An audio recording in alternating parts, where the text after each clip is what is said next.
Gordon Ramsay is one of the most famous and most difficult chefs to impress. But can he impress us with his recipes? We will recreate some of Gordon's most viral dishes according to his instructions.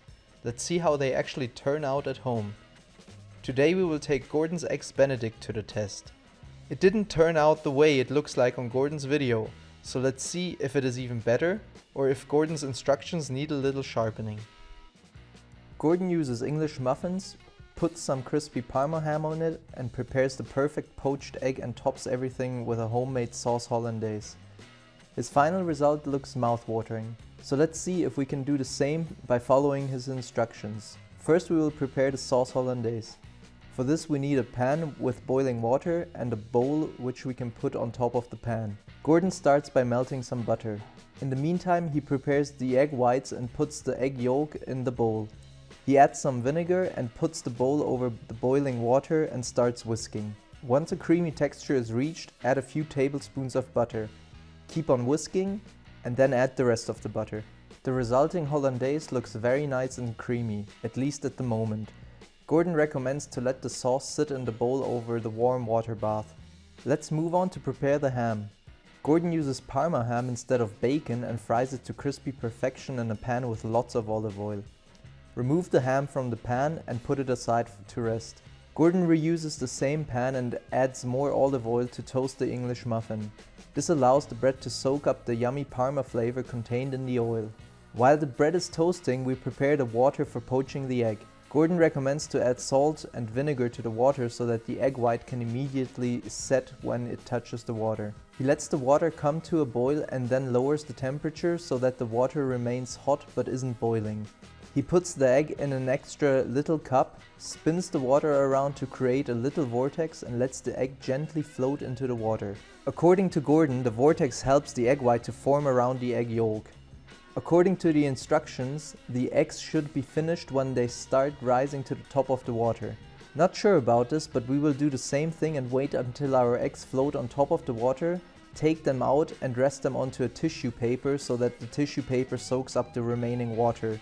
This way our English muffins do not turn soggy. Place the egg on top of the crispy Parma ham.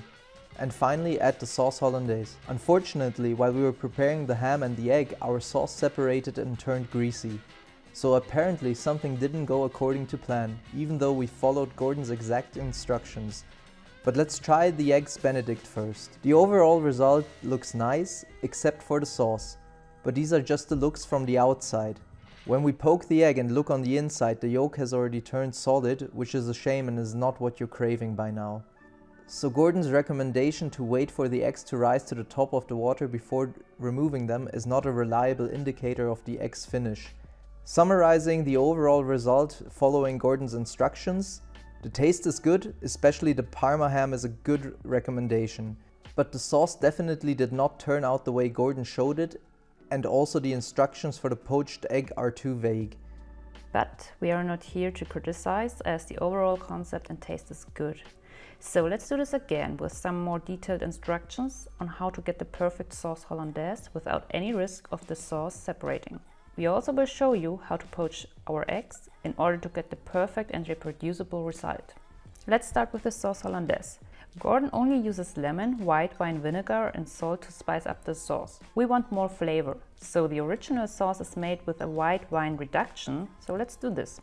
Add some spices like black pepper, bay leaves and diced onions to the wine. Add a dash of white wine vinegar and let the white wine cook until the liquid is reduced about 50%. Use a sieve to remove the spices and onions, and there you have your flavorful white wine reduction. Next we will prepare our butter. We not only will melt the butter, but we will clarify the butter by letting it cook over medium heat.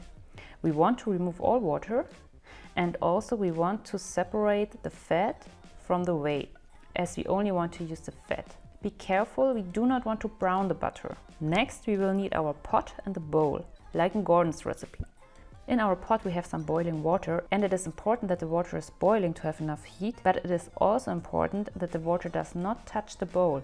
Otherwise the bowl will get too hot and you will end up with scrambled eggs. This way you will make sure to have the perfect heat and you reduce the risk that your sauce will separate. Now in your bowl add the white wine reduction, some salt and your egg yolks. And now it's time to beat the yolk and add some air to the yolks. It is really important that the eggs are cooked before adding the butter, otherwise the sauce will not be foamy in the end and it will separate after a while. When your egg mixture is super creamy and foamy, that it sticks to the spoon, it should be ready. Now remove the pot from the heat, but leave the bowl on the hot pot. And now you can slowly add the butter while always whisking. One important suggestion: if your sauce starts to get very shiny, then it is a sign that you used too little white wine reduction or water compared to the amount of eggs and butter, which is totally normal as you never have the same amount of eggs, as every egg has different sizes. Then you can add 1 tablespoon of very warm water on one spot of your bowl, start to whisk it in with a little bit of your sauce and then whisk it into the rest of the sauce. And now here's the finished sauce. The result is nice and creamy with so much flavor. If you follow our instructions, the sauce will not separate after a few minutes. So let us know how it works out for you. Next, let's prepare the ham and the English muffin the same way as Gordon, as that worked out according to plan. But the process of poaching the egg will be slightly different. We also heat up water close to the boiling point. We add some white wine vinegar and we also crack our egg in an extra cup before putting it into the water. Important note, try to use a very fresh egg. This way the egg white will automatically lay around the egg yolk and you do not even need to create a vertex with your spoon. But to be on the safe side, we also created a vertex, but a slow one, as your egg white may swirl away instead of forming around your yolk if the swirl is too intense. Make sure to let the egg float into the vertex in the middle of the pot. Our final important recommendation: do not wait until the egg floats on top of the water like Gordon does. For room temperature eggs, let the egg cook for about 3 minutes for small eggs and 3.5 minutes for large eggs. You can test your egg. If the egg yolk feels like a mozzarella ball, it will be perfect. Now let's build our eggs Benedict like Gordon did it.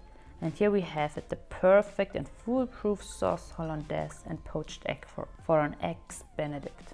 We hope we were able to improve Gordon's instructions and highlight some important details so that you can reach the perfect result at home without the knowledge of professional chef.